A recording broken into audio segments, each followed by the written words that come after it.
tentang doa yang spesifik. Ini bicara sebenarnya faktor keimanan saya. Orang semakin mengenal kepada Allah, dia akan semakin malu minta yang spesifik. Sama orang kalau sudah dekat banget nih, orang sudah dekat banget, minta rokok dong, tuh buat minta rokok itu malu. Tapi kalau dia memang paham, pasti akan dikasih. Nah, orang-orang yang memang belum nyampe ke situ, artinya kedekatannya sama Allah Subhanahu Wa Taala, dia boleh nggak minta spesifik pun? Ya Allah, saya butuh kerja, saya bisanya komputer, saya pengen kerja di bidang komputer, boleh minta. Itu keinginan kita. Kamu Allah gak nyuruh, Rasul gak nyuruh, minta apa yang kamu inginkan. Keinginan kita beda-beda, gitu kan? Kan Allah maha tahu apa yang kita inginkan. Nah, itu kembali. Kalau kita merasa yakin memang Allah itu dekat sama kita, ya sudah, ada berzikir-zikir aja, doa-doa saja. Ya Allah, saya minta kerja yang terbaik. Cuma nanti ketika Allah kirim kasih kerjaan yang tidak sesuai dengan keinginan kamu mesti terima. Ini kembali pada konsep qada dan takdir, gitu kan? Nah, doa secara spesifik boleh. Yang penting itu doa khusus, bukan doa umum. Ya sendiri dan sebagainya. Nggak apa-apa. Yang kedua, boleh nggak kita yang ibadah itu untuk dunia? Contoh sholawat ya, yang paling gampang lah, karena ini banyak nih orang. Pengen di rumah sholawatin aja, pengen mobil sholawatin aja. Kalau bicara lebih tinggi nggak nyampe situ. Dia bicara kelas orang. Orang kelasnya ya sampai situ. Ya nggak salah juga, biarin aja. Cuma jangan sampai salah niat. Kembali lagi bahwa dia baca sholawat, dia baca waqiah, dia sholat dua untuk harta boleh silakan. Yang penting hartanya itu untuk syiar. Tujuannya ke sana. Nah, kalau mau bicara lebih tinggi lagi, bukan dunia yang kita cari tapi akhirat. Lu mau sholat, mau sholawat aja, baca Quran aja. Masalah nanti Allah mau kasih kerja apa enggak ya sudah. Karena yang dikejar adalah akhirat, bukan dunia. Itu bagaimana kalau orang yang ingin sholat tapi menjadi dunia? Ya silakan saja. Cuma nanti di akhirat sebatas itu. Kan dulu mintanya mobil, sholawat, kalau dikasih mobil. Di sana nggak dapat lagi udah. Kan innamal a'malu binniyat. Kalau memang orang bosan di situ silakan saja. Cuma nanti ini kan pasti taraf latihan.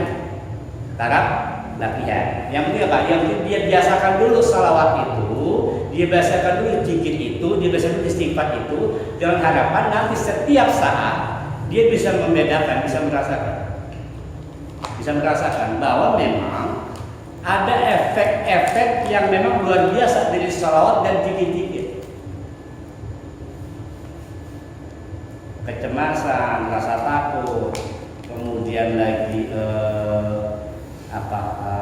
marah dan sebagainya, itu penyakit lahir atau penyakit batin? Batin. Ruh apa fisik yang sakit? Ruh. Karena ini penyakit ruh, maka yang bisa menyembuhkan cuma cara ruh juga, jalur langit. Ketika kita resah, ketika kita gundah gulana, kecewa, kesel, marah, ini jiwa kita lagi sakit. Ruh kita sedang tidak baik-baik saja, maka kita minta secara jalur langit dengan cara apa? Ya doa itu tadi. Maka salah kalau ada orang stres, nggak dapat kerja, lari ke psikiater. Agak kerja ke psikiater, nggak kerja. Nah, dengan salawat tadi, saya bilang ada salawat Jibril baca 1000, nanti akan dapat ini, gitu kan? Baca ini dapat ini, baca dapat ini. Orang-orang yang pernah melaksanakan, contoh saya ini taris lima.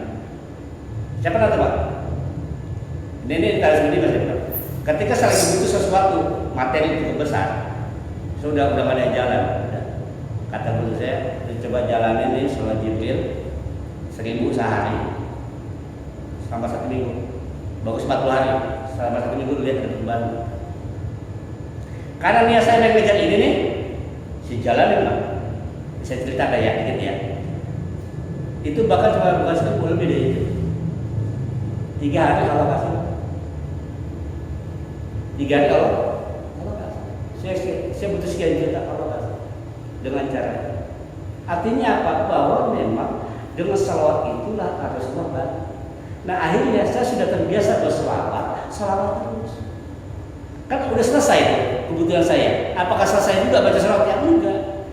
Terus salawat. Karena apa? Kebutuhan kita nggak pernah selesai. Selama kita hidup kita masih butuh dan butuh. Tujuan akhir butuh kita apa? Nah, ini akhir. Jadi untuk membiasakan, karena memang apa? Levelnya itu kayak bocah mau puasa kalau dikasih hadiah, kan gitu kan? Puasa Ramadan, tapi ada hadiahnya. Tapi kalau orang sudah dewasa udah gitu lagi, udah nggak seperti itu. Nah, maksud saya, kalau baca ini itu ada hasil dan sebagainya, memang itu ada. Rasul juga harus kasih tahu. Karena agama itu, syariat itu nggak cuma punishment doang, pasti ada juga di sana. Kan nggak adil, Pak. Neraka mulu, dosa mulu, kan gitu kan? Masa nggak dibuatnya?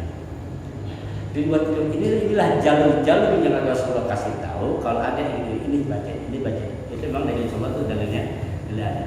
Nah, kalau sudah bicara faktor yang keimanan itu semua kembali kepada Allah. Semua kembali kepada Allah. Kenapa? Yang kita pahami adalah surga dan neraka itu secara ilmu hakikat itu adalah simbol. Surga itu adalah simbol keridhaan Allah, neraka adalah simbol kemarahannya Allah. Yang saya mau tanya, surga neraka udah ada belum?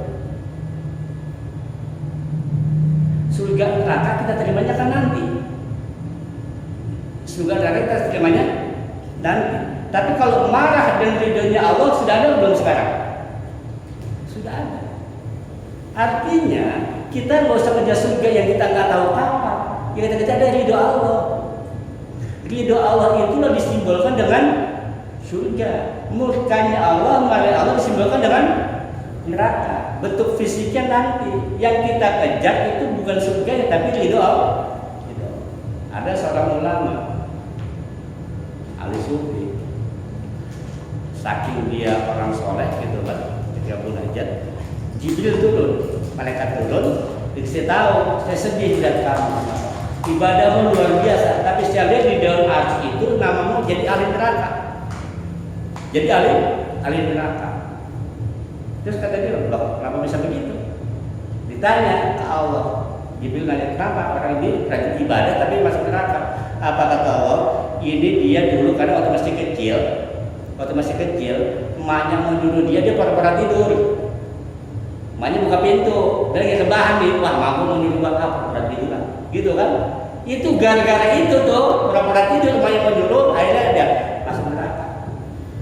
Gara-gara itu, akhirnya disita sama Jibril, dulu kamu waktu masih kecil begini nih kelakuanmu, maka itu yang menyebabkan kamu masuk neraka. Jak itu dia tobat.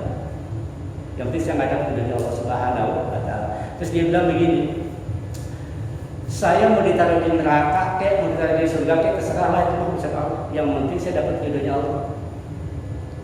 Lebih baik saya masuk di neraka tapi dapat ridho. Karena yang saya cari itu doang.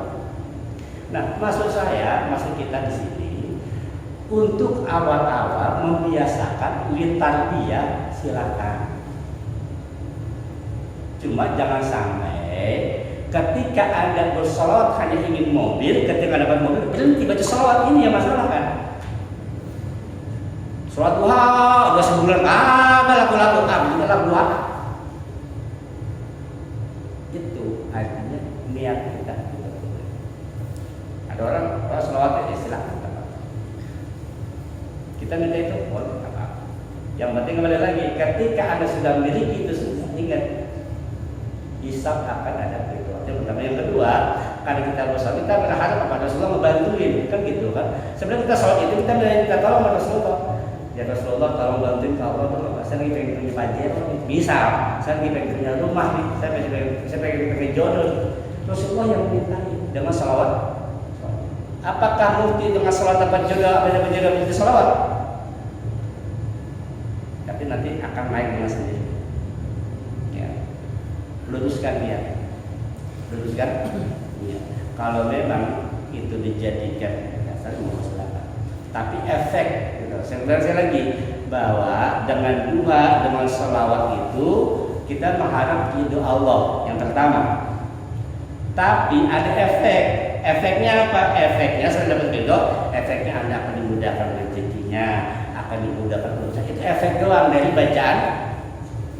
Jangan dijadikan tujuan, tapi itu hanya sebagai efek saja. Baik, akhir. Dah, cukup.